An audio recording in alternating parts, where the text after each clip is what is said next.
Welcome to MyLife, Chassidus Applied, episode 293. A good Chodesh. We're going into the month of Rosh Shevat. So a very blessed month to all of you and to all of us. It's a special month, especially for Chassidim, being that this year, Yud Shvat, in 10 days from now, will be Shivim Shana, the beginning of the 70th year from when the Rebbe assumed leadership, right after the Histalkus, the passing of the Frierdiker Rebbe, V'zorach HaShemesh, Ubo HaShemesh. As the sun sets, the sun rises.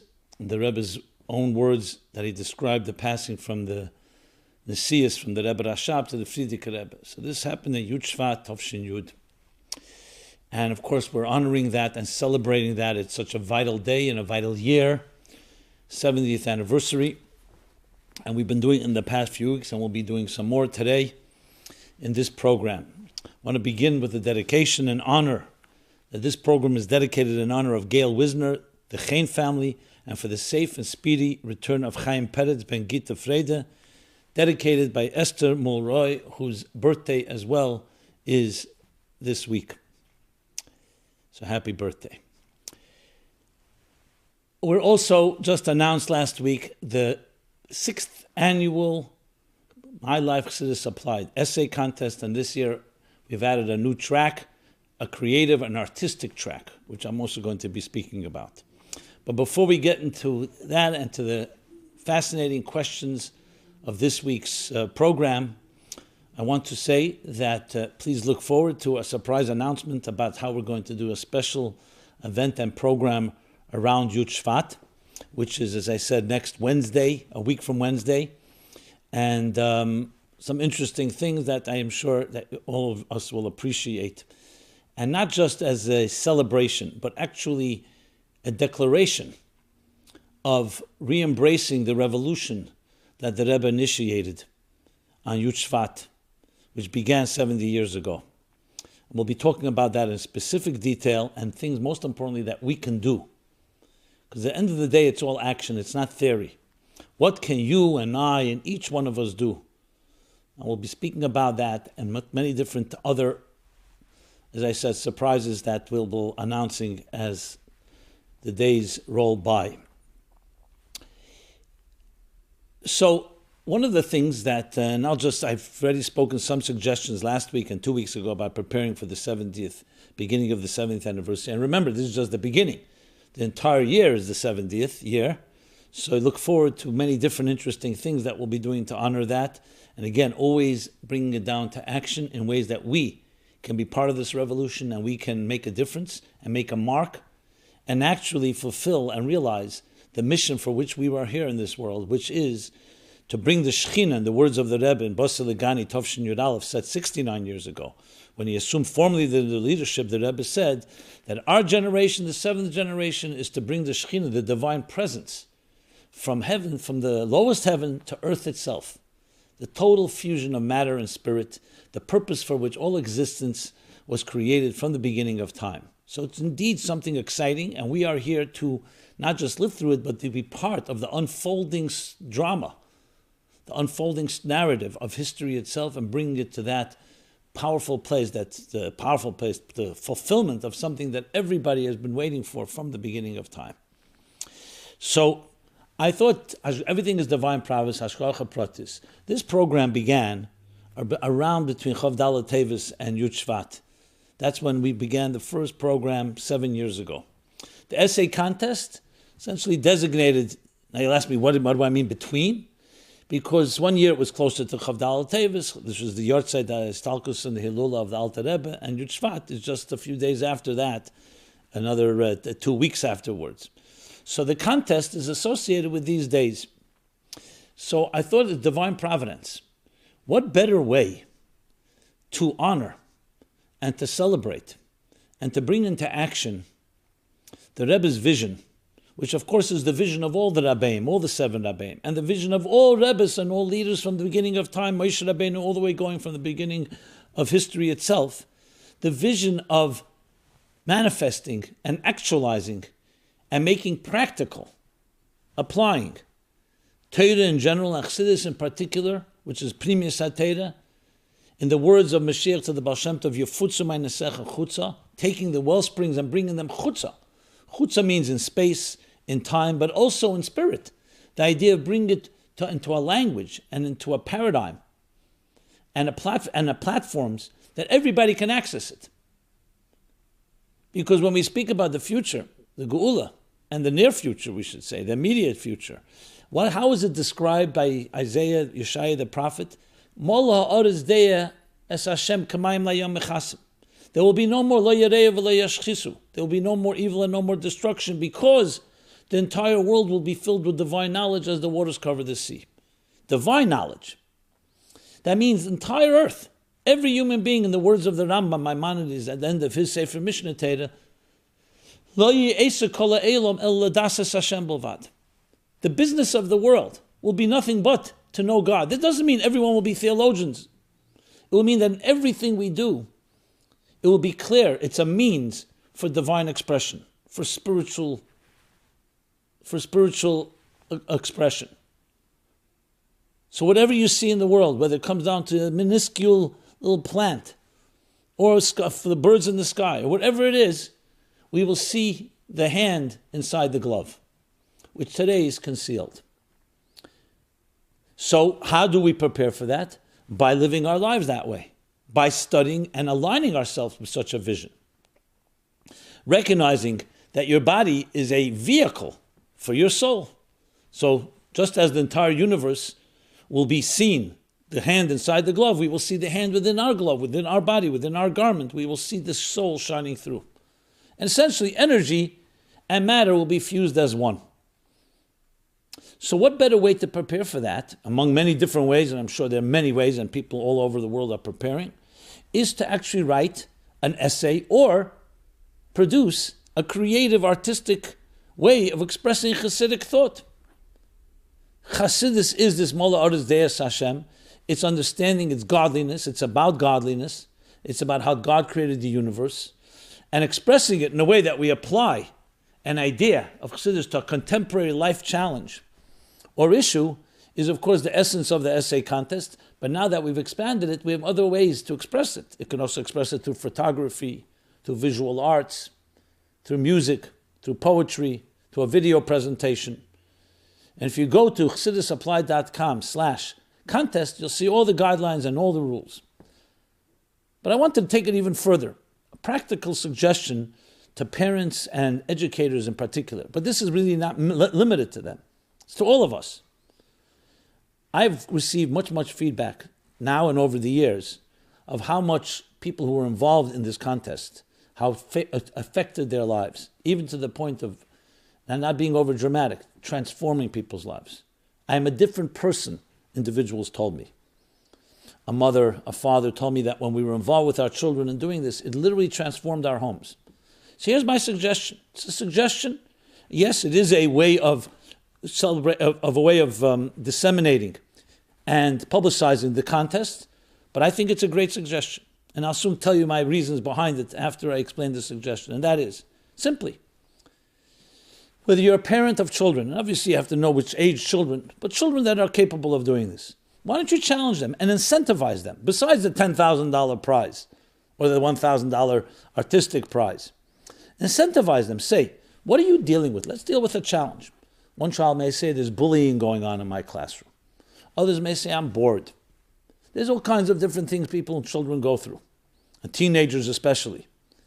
Identify something and say, you know what? Why don't we work on together, since we're taught that Torah is Meloshen Hira, Torah offers us a directive in life. It's a blueprint for life. And since we're also looking Chassidus as an answer to all our issues, I will help you. Let's find some sources, a Sikha from the Rebbe, from the Frierdiker Rebbe, a Meir, a Nigun, a song, something that addresses this issue. Tell me what you think will take place. The child, and the same thing I say to educators and the students. You have a class, you're teaching them a class. What will happen? They'll be excited because it's something that's touching them. You're participating with them, helping them with sources, reviewing, but you want them to do it. You want them to initiate, but you're part of it. It will create an exciting few weeks as you're immersed and involved with it. And this I say not as a guess or speculation, conjecture, because I've heard that. Be talking about it by the table, Other siblings will weigh in. Oh, what better way? What did the Rebbe give us Chassidus for? Is to make it real, to address real issues in our lives, apply it to our personal lives. This is the best way to do it, and guaranteed will have lasting impact. In addition to giving such nachas and pride to the Rebbe. Now, if you do something around Basi Legani, the Meir itself, and derive lessons from that, Mateva Manoim, even better. Perhaps we'll even add extra credit points for that. But it doesn't have to be exclusively to that Meir.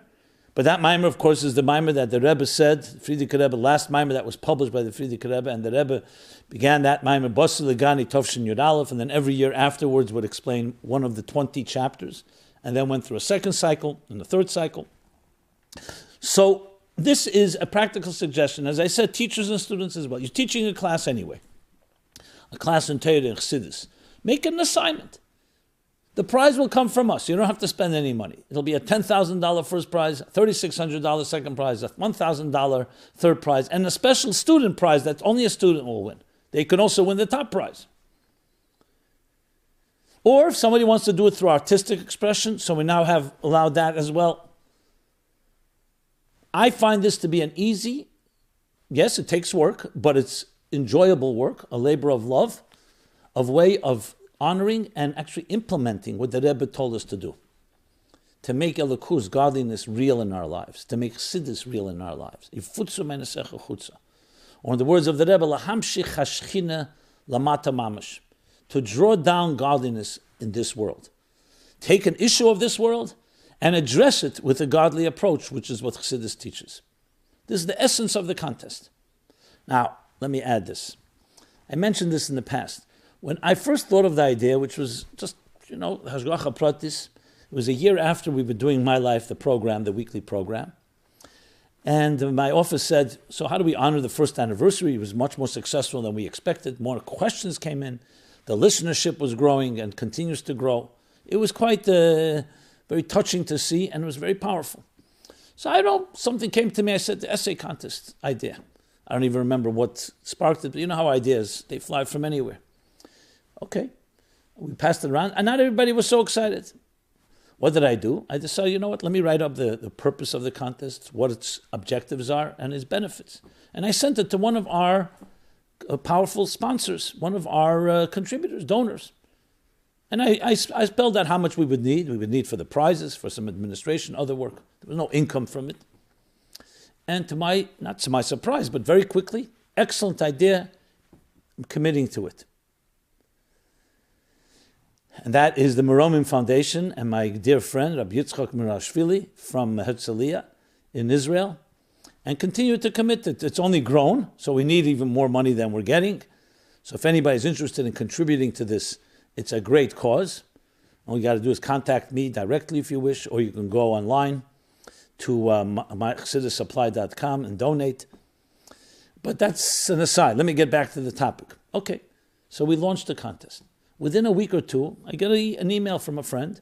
He says, look at this letter from the Rebbe.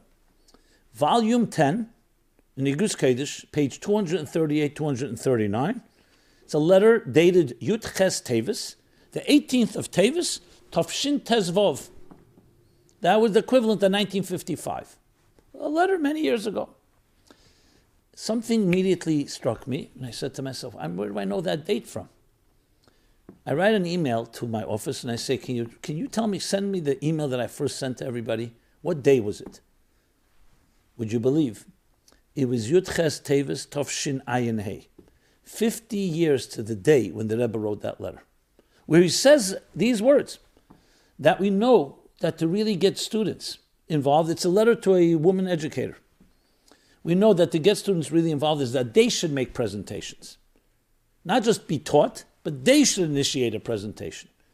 Then the Rebbe continues, since Yud Shvat is coming, that's what he says. He suggests that the students should write an essay in honor of Yud Shvat, describing my father-in-law, the Friedrich Rebbe's work and his contributions. I couldn't believe it. I called up the principals of the women's school here in New York. I said, does anyone know about this letter? It's a printed letter. Anyone ever did anything like this? No. So I said to myself, Mamash, a directive of the Rebbe. That takes a whole different dimension. It was a good suggestion, and we all thought it was a good suggestion, and it did work out. So if you need a direct hira, the covered Yud Shvat. And that was Tafshin Tezvov. Now we're in Tafshin Pei. That was 5 years after Tafshin Yud. Now we're 70 years after. So you have that additional reason, and perhaps the main reason, to actually do this. I'm not suggesting it's going to be absolutely easy, but it's a work that will only give you more dividends than what you'll invest in it. And I say this to everyone that's listening to this, and please share it with others. I think it's a tremendous opportunity, and we're excited to be part of it, but it can't happen without you. And especially for educators and parents, to me it's a no-brainer. Who doesn't want their children to be excited, their students to be excited about Chassidus, about the Rebbe, about the mission? And you can write about that too, the mission itself, the Deir Hashvi, what better topic? But personalize it. Make it real, not just a theory, an idea, an analysis. Apply it. And use all your creative juices and all your creative skills. As I said again, go to ChassidusApplied.com/contest for all the details, all the rules and guidelines. As always, follow them. After you finish whatever you're doing, just go through the guidelines, make sure, check it off like a checklist. I did this, and this. Show it to another person, and I guarantee it'll heighten your chances of actually winning. But as I always say, everybody's a winner. The mere fact that you do this will be something that will last the rest of your life. Ask people who've done it. Ask past year's winners. And that's how I feel is one of the great ways to, especially this year, the Shivim Shana, 70th year of the Rebbe's Nesius leadership, to contribute, not just contribute, but to shine and to really bring Chassidus alive in our personal lives, which is, of course, the entire objective of this program. So, with that said, the deadline for the contest, I should mention, is February 23rd, or the equivalent Chof Ches Shvat. So essentially a month from now. A good 4 weeks. Okay. With that, let us go to a question regarding the Deir Hashvi, which we spoke about last week in episode 292, but another question came in. Then I'll talk about Rosh Chodesh, Shvat, and Boy. And then a bunch of interesting and also some unfortunate questions that we have to address as part of Chassidus addressing the entire spectrum of life, sometimes pleasant, sometimes not such pleasant things. But Chassidus always has what to say, as the Torah in general has what to say to us, with direction, guidance, strength, and hope. So the question about connected to Deir Hashvi again, remember, is the way the Rebbe described this generation when he assumed formally the leadership, Yud Shvat Tofshin Yud Aleph, 1951. And he referred to us, the generation, the seventh from the Alter Rebbe. Alter Rebbe was the first Miyasid, the founder of Chassidus Chabad. Mittler Rebbe generation 2, the Tzemach Tzedek generation 3, Rebbe Marash 4, generation 4, Rebbe Rashab generation 5, Friedrich Rebbe generation 6, and the Rebbe, our generation 7. And compared it, equated it with the seventh generation from Avram Avinu, based on the Medrash in the beginning of Basar Legani, cited from Shir HaShirim Rabbah, that Avram was the first to reverse the process that had deteriorated and toxified existence through the iniquities and the wandering away and the betrayal of our destiny, otherwise called an Aveda, a disalignment. Avram reversed the process and returned the Shekhinah, the divine presence, to the seventh heaven, and then Yitzchak to the sixth, and the next generations lower, until Moshe Rabbeinu, the seventh, from Avram Avinu, from Abraham, of course, received the Torah at Sinai after Yetzias Mitzrayim, and then built the Mishkan v'Shachanti b'Seicham on this earth, not a Mishkan in heaven, not a tabernacle, a temple in heaven, a sanctuary in heaven, a sanctuary made from gold, silver, copper, material items, in which God would reside and dwell among us and within us. B'Seich kol echad v'echad v'Shachanti b'Seicham b'Teich kol echad v'echad. V'achas, every man and woman, every human being, every Jew, every child, and so on. Okay, so the Rebbe equated the two. So among the different expressions that Rebbe used, one was that we are the last generation of galus, hence, and the first of the geulah. That's the Deir HaShvi, concluding the process that began with Alter Rebbe, which began even longer before that, and concluding. So here's the question someone asked: was the Rebbe's statement that we are the last generation of galus and the first generation of geulah just a bracha and a wish, or was there more to it? Being that almost all of the people who were at that Farbrengen have passed on. So the Rebbe made it very clear. It's a double question. That first of all, even those that passed on, that doesn't mean they don't have children and grandchildren who are all part of that generation. Just like we talk about the Eden that left Mitzrayim, they all also passed on besides Kalev and Yeshua. And yet, we're told at the end of Chumash, at the end of Parshat Kisaveh, when Moshe says it's 40 years now, and so on, from which we derive that after 40 years, you come to understand fully, to have a heart that understands. And the other expressions there in the Pasuk. And the Rebbe asked the question, I remember it was in Tafshin Nun, it was the 40th year from Tafshin Yud. The Rebbe said, but many of the people, and most of the people were born later, they weren't there 40 years ago. But they were the children of, and they heard about it, and they were part of the experience. So it continues on even after the people who actually left Mitzrayim. As I said, most people didn't enter Eretz Yisrael. That's one. Regarding the issue of a bracha or a wish, for sure it's a bracha and a wish, but the Rebbe stated as a mitzias. When you read the Meir in Bos Legani, he says clearly it's mitzat tulda, which means has nothing to do with our effort, has nothing to do with our aveda, with our will, with our choice.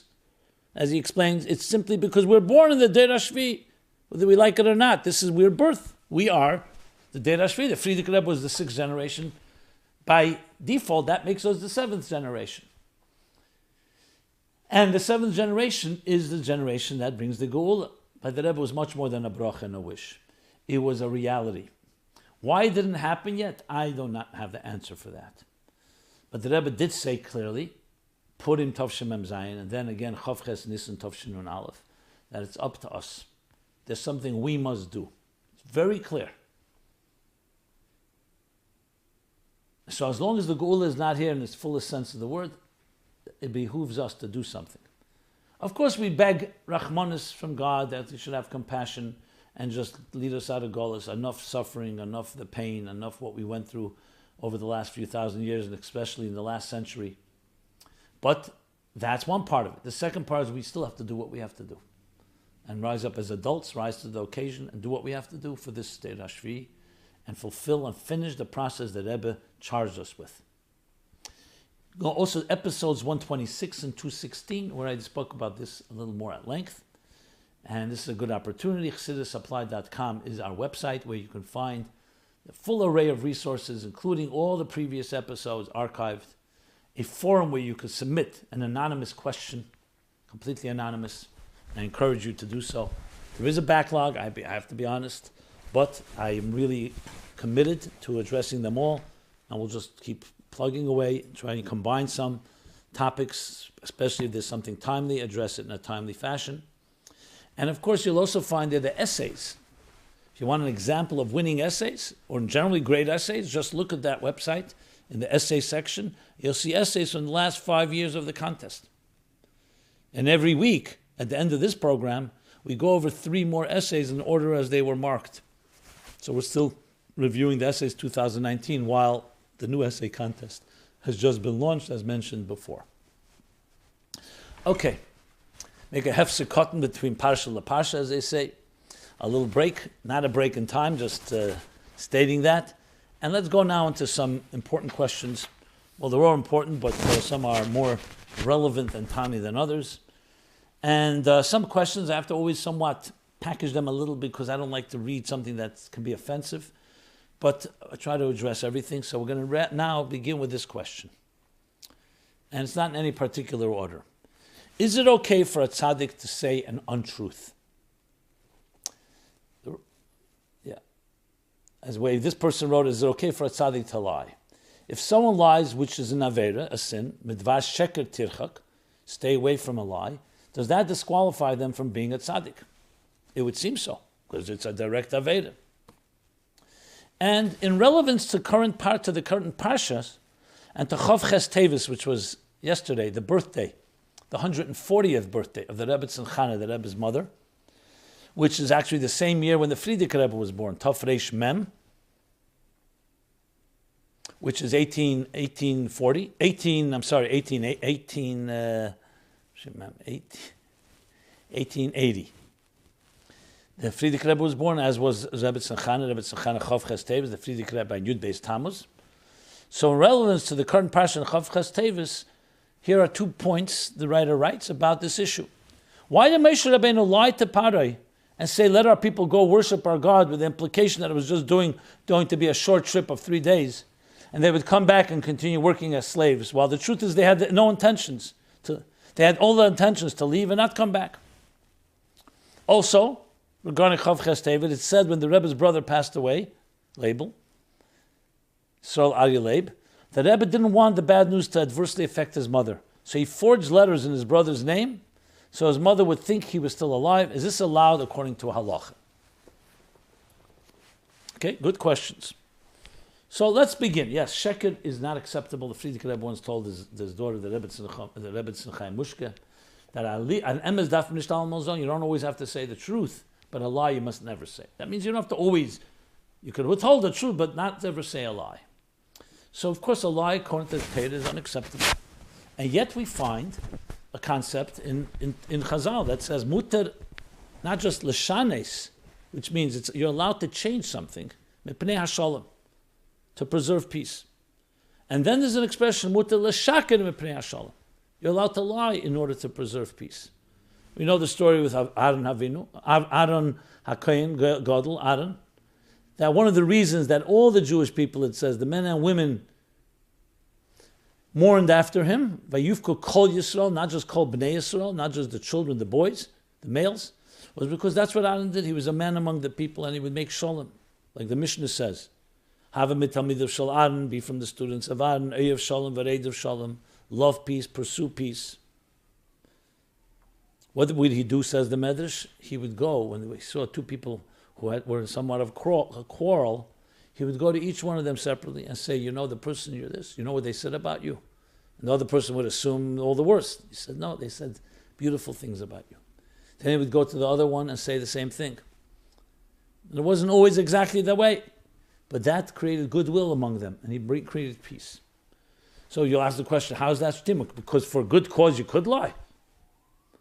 Now obviously the Rebbe spoke about this in the Mems. I don't have the source right now. I'll look it up and I'll let you know next week.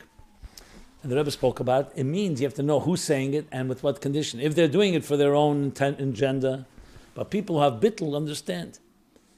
It's the famous story with the Alter Rebbe, who learned Torah with the Maggid's son, Rabbi Avram HaMalach.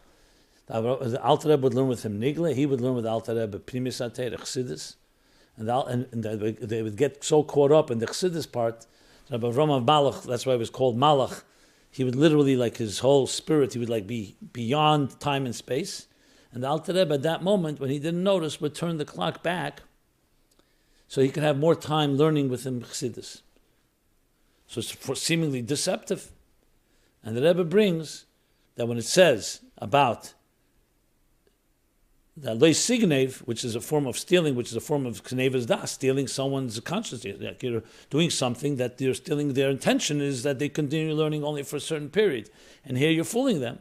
So there's a hyphen between the loy and signev, because the Zohar says there's a thing called geneva de gedusha. In gedusha, sometimes there's an element of theft. Now, of course, you need to have great discretion who's doing it and what their intention is. So this isn't some license that you could determine, you know what, in this case I could lie because it's a good thing, because it's not going to create machlekes. No, that's not necessarily the case. MS remains a pure thing. But there are instances.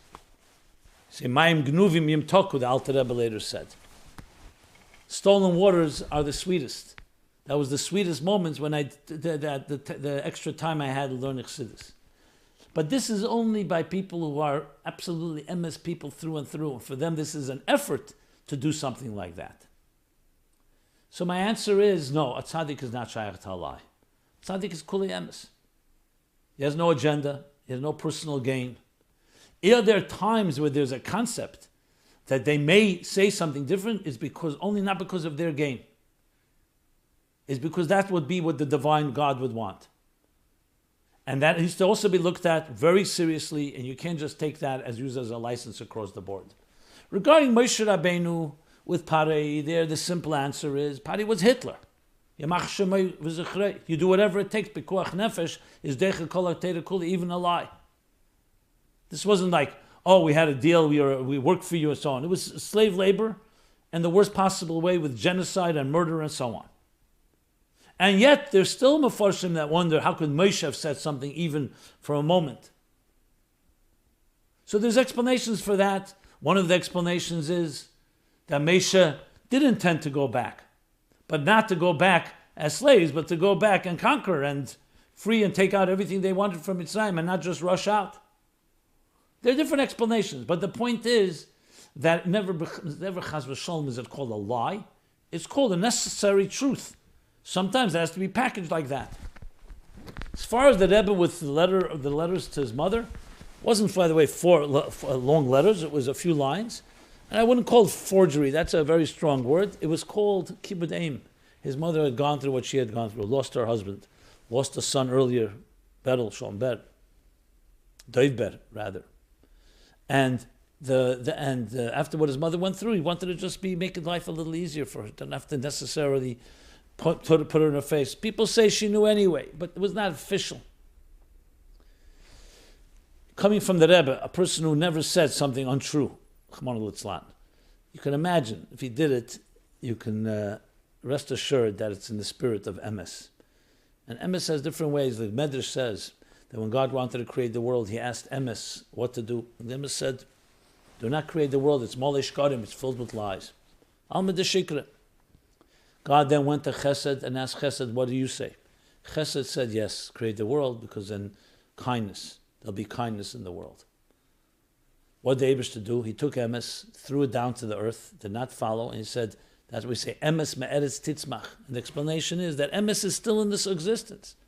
But if you go with pure emes, and it's not in any way put into garments that can allow the world to exist on its terms, it will destroy the world. But then when the world does what it has to do, step by step, the emes that's embedded in earth will emerge. Chesed is the ruling cardinal rule that drives existence. But that doesn't mean, God forbid, that emes is not there. It's just a question how. When we teach children, for example, here's a candy because you learned well. Incentive will take you to a toy store. Why is that not a lie? That's not the reason that you're giving them a toy. Why don't you just tell them, Torah is the most sweetest, the most beautiful thing on existence, and that alone is the end. You don't need to have a prize. So the Rebbe explains the story with Malach Machal that we say when we take take a child into Einfirnish, into school, you throw them candies and you say, Malach Machal threw these candies. The Rebbe said, you're educating a child with a lie. They know later they'll grow up and they'll know it's not Malach Machal. The Rebbe said, no, it is. Because the candies are nishtalshal, the sweetness in the candies are evolved from the sweetness in Ruchnius. Malach Machal comes from Chesed. So actually the candies is Malach Machal in the form that children can relate to. Is that a sheker? It's an emes packaged in a language that's like a mushal. When you give an analogy in teaching, you're not distorting. It's the only way to understand it. Now, of course, case by case, like Yaakov, yes, also dressed up in the garments of Esav to take the brachas from his father. It's another discussion, but it's a similar idea. It's an emes packaged in the levushim of this world. Levushim is bad in the language of Chassidus in order to achieve the intended result, which always has to come from bittul and not from someone's impersonal interest. It's still a subtle thing, and I understand people can say, well, I'm coming from bittul. So why don't you check with another person before you entertain this option of doing something that would be called an untruth. The next question is the one that's more painful, but I need to address it because of the issues involved, and it broke my heart when I read this letter.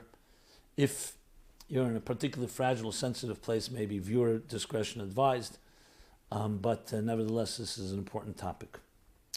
How to address the recent suicides.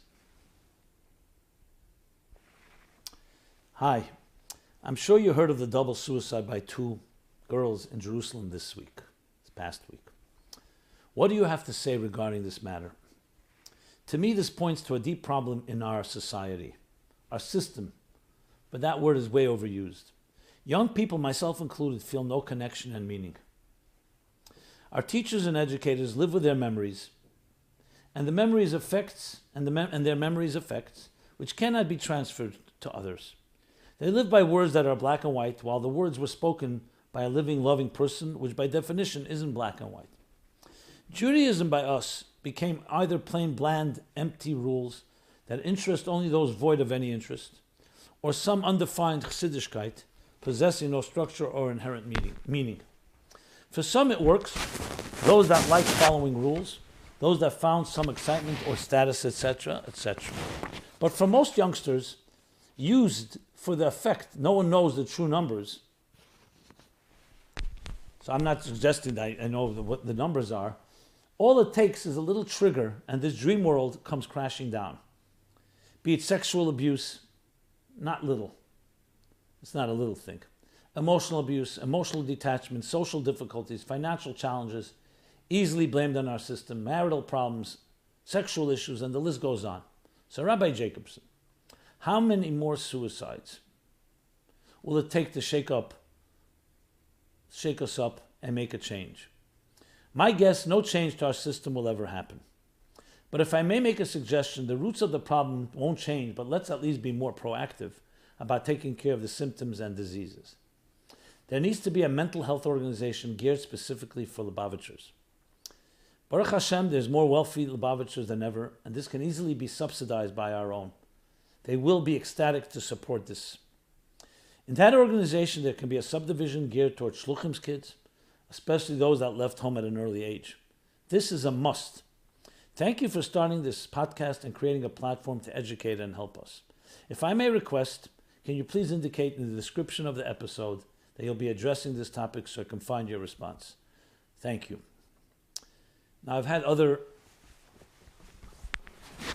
requests, written requests to speak about this. I also had a heart-wrenching phone call from an anonymous young woman who says she knew these girls, same age, same situation, and herself is at risk, as she put it. And she says it's really pekuach nefesh in the deepest form of the way. It was a cry for help. So on a platform Chassidus Applied, MyLife Chassidus Applied, a real issue like this cannot be ignored. And that's why I'm addressing it. Now, it's not the first time I've spoken about it, even though I don't like to refer and say, okay, I've spoken about it here, go to this and this number program. It's a little insensitive, so I'm not going to do that right now, even though I will give some reference simply because it's on the record and I have spoken about it. So let me just share a few words on this topic. Of course, this girl that called me, I try to give her as much encouragement, hope, and try to get her involved in something. Exactly right. I mean, suicide, of course, is horrendous. On the family, I can't even imagine. I don't even know what to say. So, of course, the first thing is to extend our consolations, comforting any way that each of us can help, just give people a little strength, a little hold their hand, a little support, encouragement, whatever it takes. But in the broader picture, the question, which bothers us all, unfortunately, the bother sometimes just dissipates as time passes, is what's going on. Of course, we need short-term solutions, hotlines, organizations, people who care and ready to speak to young men and women just to show them that someone cares. That's a big one, show them that someone cares. But we also have to look at the longer term, preemptive. It's simply unacceptable to have young people walking around empty and feeling unwanted or feeling unfulfilled or feeling bored. Now you'll say boredom? Okay, so everyone's... No, it's a vacuum. It's the beginning. I'm not suggesting everyone bored is going to become suicidal, God forbid. Absolutely not. But why do we even leave a vacuum? Why do we leave? Nature abhors a vacuum. Human nature abhors boredom, just to do nothing. Because then you're looking for things. They're not always going to be healthy. And they're not always going to be destructive completely, but they can be semi-destructive on different levels, different addictions, different involvements. So yes, it is a crisis. We don't have to panic and hysteria, but we have to be a sense of urgency, a sense of compelling need to do something, to give our children activities that excite them. Yeah, we know this yeshiva system has a structure, and no one's suggesting changing that. Obviously, you can add, infuse it with vitality and passion and relevance, absolutely.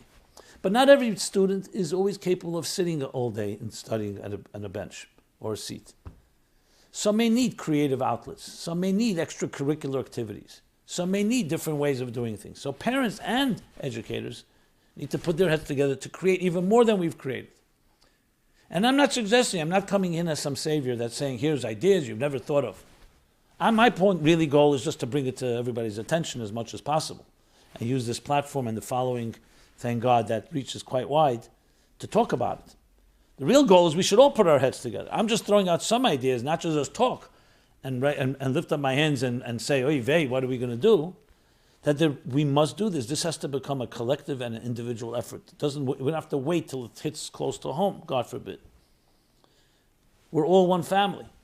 And frankly, this isn't just for Lubavitchers. This is for all people. Obviously, you begin at home where you are close to your community. But the goal would be to reach everyone. And there are organizations that have arisen to address this. We have to work with them and not try to recreate the wheel and see what's needed, what's missing. There should be a hotline that anyone can call anonymously. And people are ready to volunteer simply to take someone out to dinner or just speak with them or go to a game or whatever it takes to get somebody a little stimulated. And if you see something, you see someone, it's your own child or another child, that something seems off, that the child seems depressed, we are not allowed to stand by the side and just ignore it and be apathetic. Obviously, it has to be addressed with sensitivity. Everyone has family. You can't just simply adopt a child without proper discussion with parents. I don't mean adopt physically. I mean in a more psychological sense of the word, but to care. So I'm putting it on the table for all of us. I made some quick suggestions, by no means exhausted. Most importantly, I want to say this to the people who wrote to me or reached out to me. I'm not going to ignore this. I will bring it up. You should know you have a sympathetic ear in myself and anyone I can reach. And never forget that. And know there are people who care and people who love you unconditionally. You're a child of God's. Hashem loves you. He put you on this world, in this earth, with a purpose, a unique purpose that you and only you can accomplish. And myself included, and every one of us will be dedicated to help you fulfill that mission and purpose. And that's not a small matter, because all of existence is hanging in the balance. Because if you don't do what you have to do, all of us are not complete. And the words of the Rebbe, Shivim Shana, 70 years that we're honoring now, that yes, you have a shlichus, a particular mission to fulfill in finishing the job and bringing the Mashiach and the geulah. We have to join together to address this crisis, again, in a way that is a balanced way, not talking about hysteria and panic, but not one that's either complacent and just to be yetzer, just to do it because, just to show that we're doing something. If anyone has thoughts and suggestions, please submit them to me. I'll be happy to share them. If you want me to read something or you have something that I'd like to share with me that I can present to everybody and welcome them in some way, please do so as well. I'm a partner in anyone wanting to address such a critical issue because this is our nefashos. These are the souls, the neshamas of our youth. This is the future. These are the people who will march us and all of us into the geulah hamitis v'ashleima. So going forward, may we never know from any such tragedies again. But also going forward, we need to know what we have to do and should do and must do to prevent anything of this nature, short-term and long-term. Okay.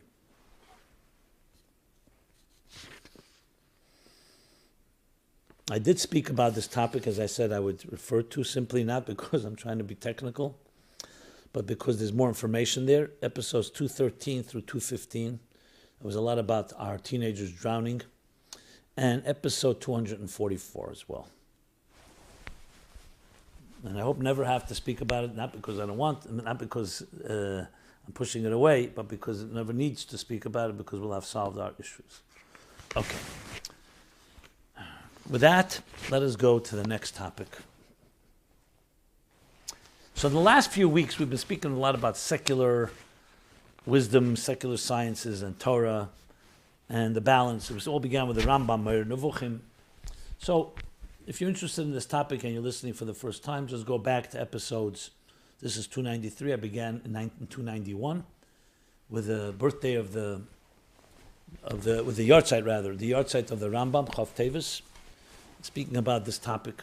But there's still some issues that I have addressed over the years because this has been a repeated idea and questions that people ask about secular wisdom, secular teachings, Torah, and so on. So I'm going to do one or two more, and we'll continue as we go in the coming weeks because time limitations.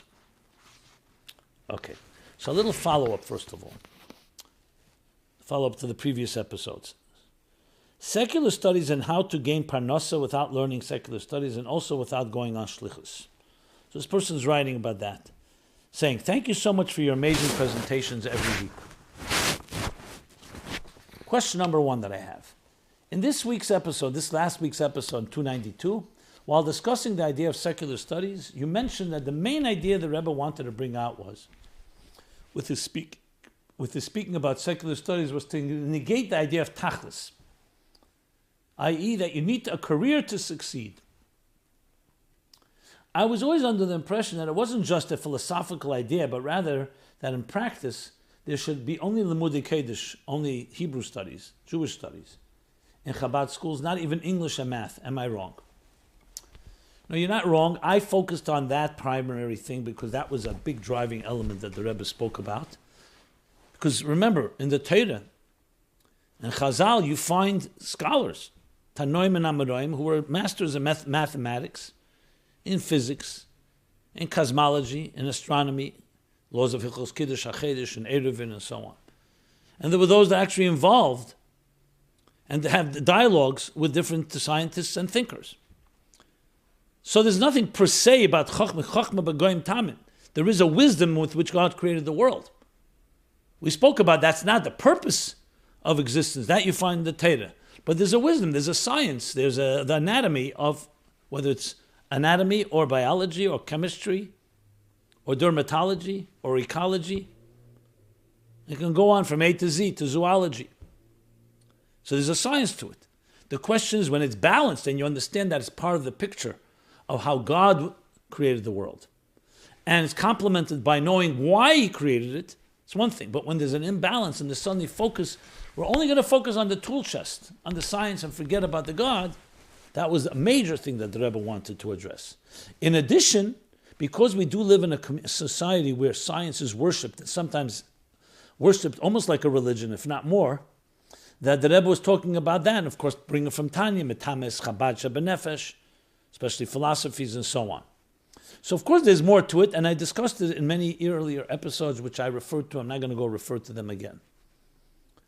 But at the end of the day, riding a bicycle or driving a car, or knowing how to add 2 + 2 is 4, balancing your account, is that secular studies?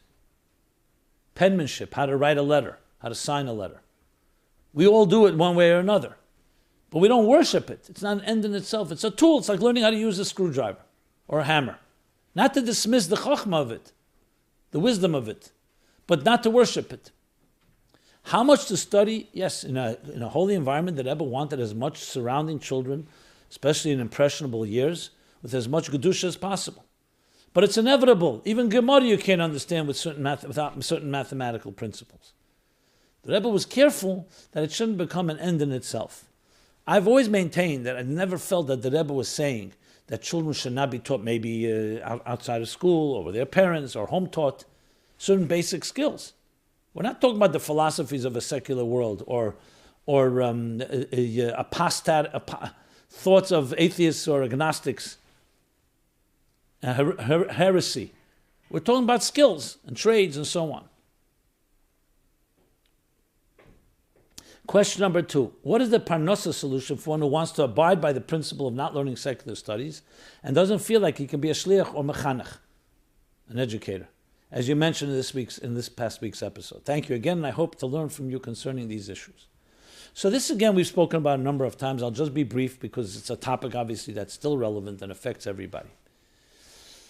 Obviously, being a shliach, a mechanech, in working in the areas Altaras HaKedesh, which means areas that are connected to Kedusha, to Torah, to teaching, education, or shlichus, and so on, Klei Kodesh as we call it, that's optimal.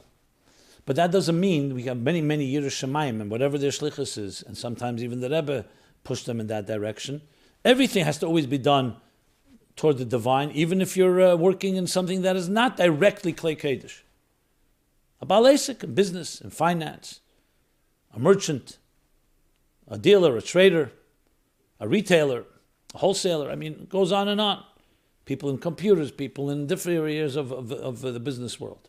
That too has guidelines. The Torah has a lot of guidelines for that. How one masters that, to be honest, I've heard so many different stories. I hear people who made a lot of money, and they'll tell you they never went to any school. They just had good instincts, good common sense.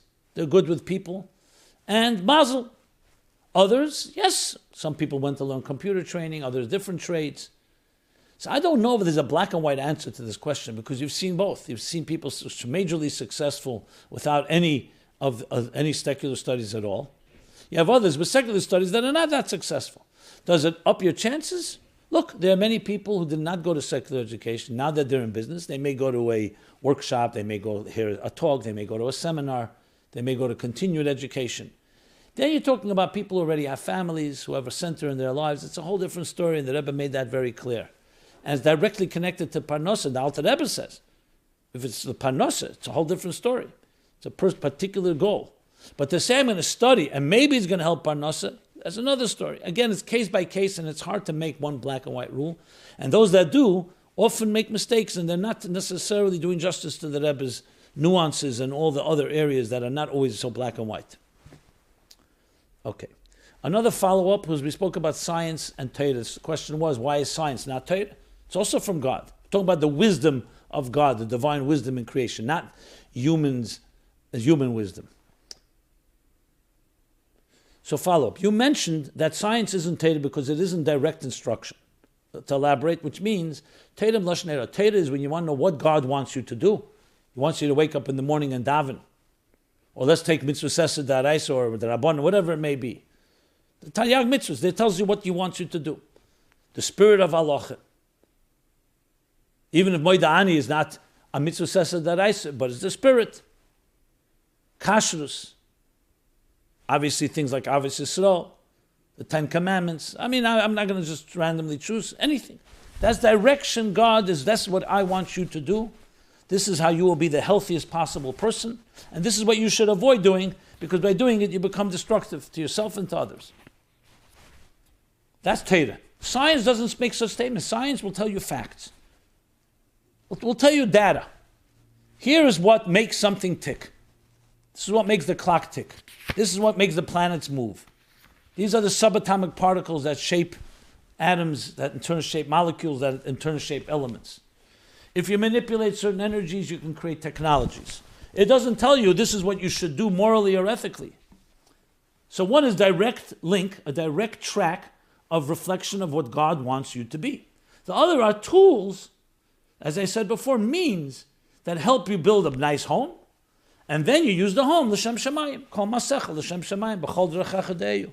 You could study the atom and learn about God's unity, as the Rebbe explains in the letter.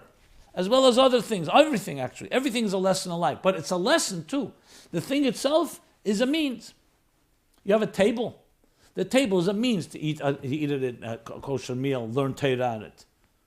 There's a shulchan for people to come together and do something kedusha. The dynamics of the table itself, that's science, understanding the table. So science does not have that direct thing. So this is the question now asked. However, there's lots of discussion in the Torah that is not instruction. Even parts that discuss how among the world is like the first new fruit program of the Rambam, which he brings to appreciate the galus of Hashem. Surely that is Torah. Why isn't learning about the greatness of the world Torah? Because you want to understand the greatness of Hashem.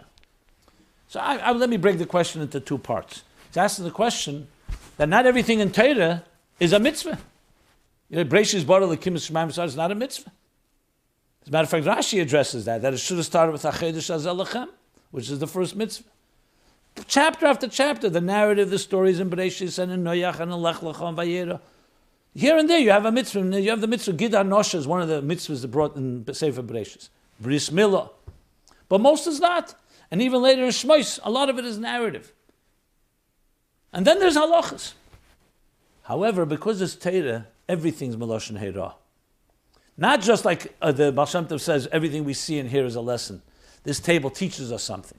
Torah, every letter in Torah is Dvar Hashem. And therefore, every letter in Torah has lessons. Sometimes it's a mitzvah, sometimes in the form of a lesson. But everything has a lesson. That's number one. The other way around is the second half of the question. And what about in Torah when you have things like talk about galus Hashem, like he brings from the first 4 chapters of the Rambam. Or we talk about galus hateva. You talk about marabu masech. There are parts in Torah that talk about that. And you go further in Gemara, you find a lot of that. Why isn't that? So the answer to that, why is that not Torah? It is Torah. If it's brought in Torah directly, and I cited the letter of the Rebbe, the different levels, there are things in Torah that I won't say called scientific, but they talk about a natural element. So then it is, you make birchas HaTorah on it. That's a combination. You could say that's an interface, a mamutza. It's Torah, and also talks about something of the world. But then there's things that humans discovered through their own efforts. And that's the difference between the two. So when the Rambam says that, yes, Ketzad Yoveh, how do you come to love and awe of God? By bimizbein and contemplating on the greatness of nature. Now, if it says it in a pasuk, like when the Rebbe spoke about not looking at animals or not having animals that were not pure, he said, of course, if it's an animal that's written about in the Torah, then it's Torah. You're learning Torah. So when you go outside and you look at the sun and the moon, and you look at the meadows, and you look at the fields, and you look at the awesomeness of nature, that is the world, and you're finding the godliness in it. If you're learning it in a pasuk, or in a chazal, or in a Rambam, then it's part of Torah. It's not a contradiction. That's the short answer of it. Okay. I see time is running. The clock ticks. So let me do one more. You know what? I want to do more follow-up. We're going to do the Chassidus question. Okay. As you see, I'm trying to fit in as much as possible, so we cover as much as possible, but you can't always do it that way. So here's the Chassidus question, a very good Chassidus question. It's really a question in the Parsha. But since it's Chassidus talks about it, I decided we'll pull part of the Chassidus question. So in this week's Parshas, we're now going into Parsha Boy. And I didn't mention that at the beginning, but now I'll mention it because Boy, it's also Rosh Chodesh Shvat tonight. So Rosh Chodesh Shvat we covered because it's the beginning of the month of Shvat, especially Yud Shvat for us, Siri B'Shvat. So Parsha Boy is, of course, a Parsha that first half of it is the darkest exile in Egypt, the last Makkos, the last 3 Makkos, and the second half is Be'etzem Hayom Hazeh, the day, the 15th of Nisan, when the Eden marched out of Mitzrayim on their way toward Har Sinai. So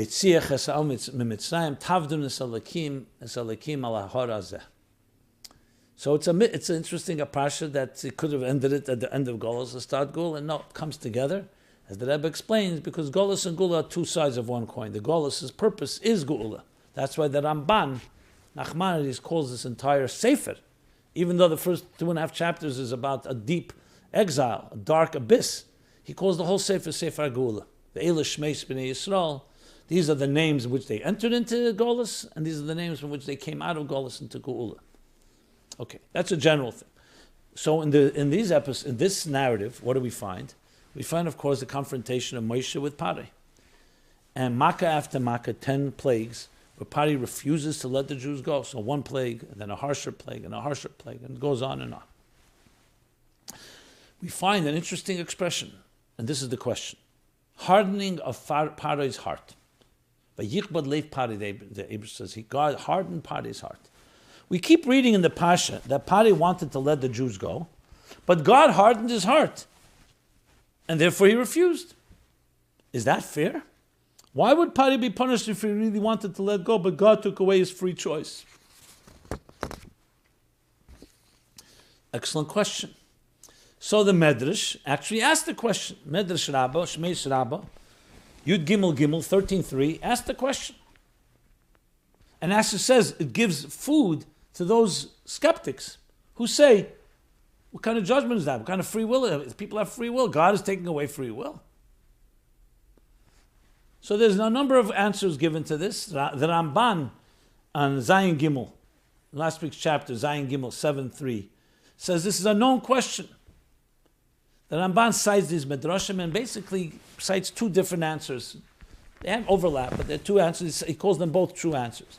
Rosh Lakish, the first answer is given, is that you don't take away free will. But Pari had shown and demonstrated that he refused, after one plague or another, he refused 5 times to do what Moshe said in the name of God, despite the plagues. That's why you don't find by the first 5 plagues, you don't find any place that God hardened his heart. His own heart was hardened. He hardened his heart, even though he was punished. So the Medrash says there comes a point where, you've already basically written your own script. It was very clear. So God's hardening his heart was a punishment for what he had brought upon himself. So had he been conciliatory in the first 5 plagues, okay, but the second 5 plagues, you start seeing God's expression. So the hardening of the heart is actually a punishment. A punishment, yes, that at this point we're taking away your free will. That's the punishment for what you refused time after, with all the chances you were given. It's still not a complete answer, obviously, because you say, one second, person, there's always hope. But there is an expression, Abola Tayr Matayr, and they say, a person who comes to be purified, he's purified. He's given the power to purify. A person who shows the opposite, defiance, he's also given food for his defiance. Somewhat in that nature. A second Medrash says, in the Ramban cites, a second Medrash says, no, it was not a punishment, it was in order to punish. Seeing how depraved and seeing how defiant Pari was, God hardened his heart in order to punish him with more plagues. Actually, the verse says, in one of the verses it says, God hardened his heart in order to show miracles. Miracles can be both the miracles of the plagues, other miracles, but it came to show. So one is the punishment itself, and the other is that it was in order to punish him. But what do you learn from this? What do you learn from this? Not that there's no free will. You learn from this that psychologically speaking, a person controls their destiny, and they have the right to be able to choose and even repent. But there are times we become so consumed with our own egos and our own self-interest that we don't want to hear. And it's very possible, yes, a plague may have caused Pari to regret, but then he would have regretted anyway. You see, even after the Makas Becheres, what happened?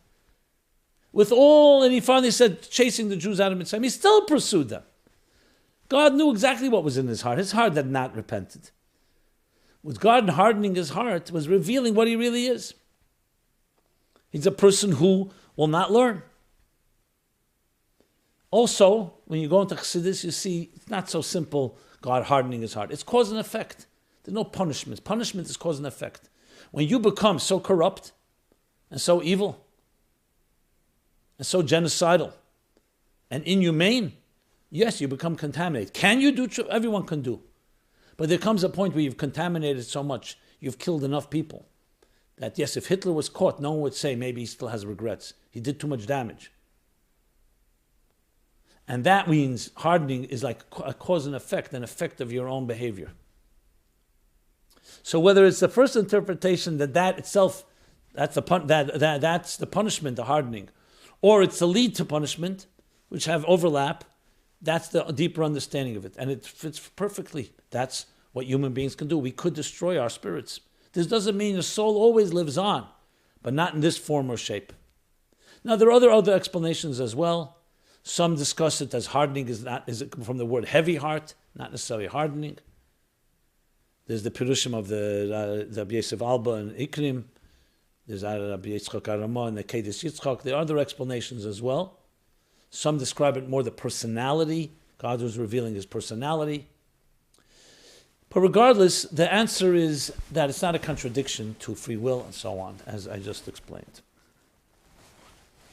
There was a follow-up question to that as well. Why did God punish the Egyptians and also punish the Jews in the desert? Why did he have to punish the Egyptians to force them to release the Jews? Why couldn't he use positive reinforcement? The same can be asked about many of the punishments of the Jews in the desert. Yes, positive reinforcement is always the first way to go, but there comes a point where you see clearly, Pari was not exactly going to respond to therapy. or to positive reinforcement, as powerful as it is. There's a man that was out, he made a very big conspiracy and plot. Literally, I use Hitler because it's a contemporary example. And it wasn't about, let's appease him, let's maybe discuss his mother, his father. It was very clear what his intentions were. And you have to know when positive reinforcement works, when it's not.